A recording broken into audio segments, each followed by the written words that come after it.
Hi everyone. Today's lesson is actually going to seem quite familiar. Our lesson is 9-4, dividing with remainders. Our learning goal is I can divide whole numbers by one-digit divisors, resulting in quotients with remainders. Based on the other lessons and the pathway work you've been doing, today's lesson should be somewhat of a review. We'll go through a couple examples to help us with this particular skill and see how we do. So you already are familiar with problems like this. 27 divided by 3.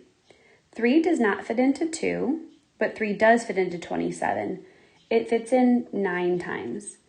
9 times 3 is 27, so I record the answer to that multiplication sentence, or in this case the product.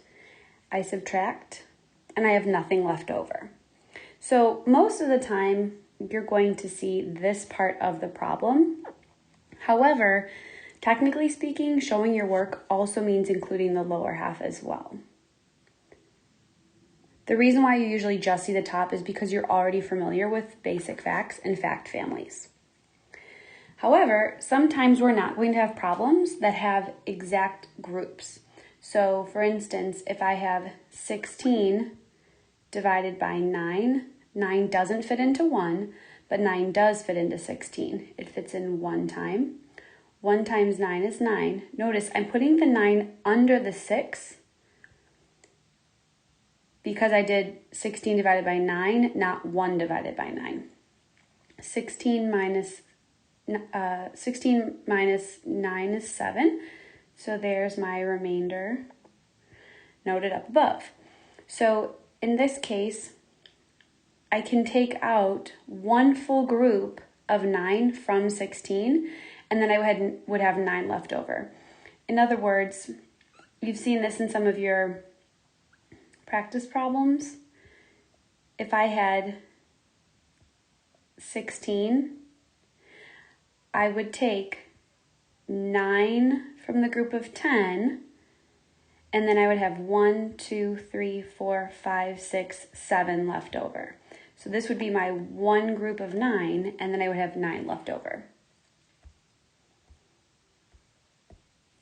Okay, let's do a couple other problems to see if we've got the hang of this. Let's say I have the problem 36 divided by 5. 5 does not fit into 36 evenly. In fact, 5 doesn't fit into 3 either. So I'm going to look at 5 divided by 36. It fits in 7 times. Notice where my 7 is. My 7 is above the 6 because it's not 5 divided into 3. It's 5 divided into 36. Then I'm going to multiply. 7 times 5 is 35. I'm going to subtract, and I have 1 left over. Remainder 1. Most of the problems here, like I said previously, should be somewhat familiar based on the other lessons and based on the pathway work you've done. Let's try another example. Let's say I'm getting ready to plant flowers in my garden. If I have 23 tulip bulbs and I want to plant them in rows of 8, how many equal rows can I have, and how many do I have left over? Well, 8 doesn't fit into 2, but 8 does fit into 23.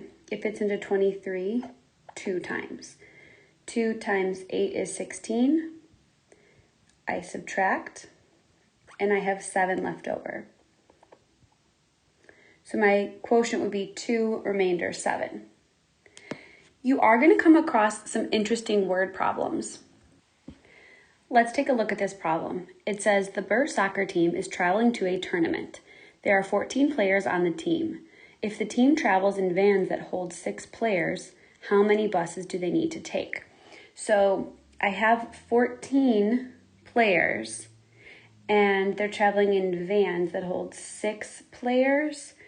How many vans do they need to take? So let's take a look here and see what we could do. We have 14 divided by 6.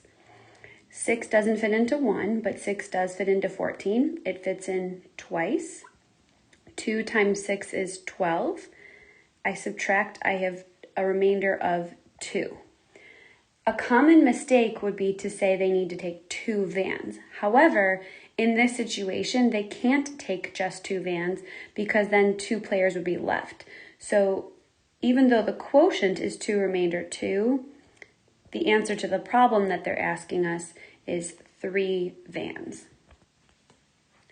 Here are 2 more problems for you to try on your own.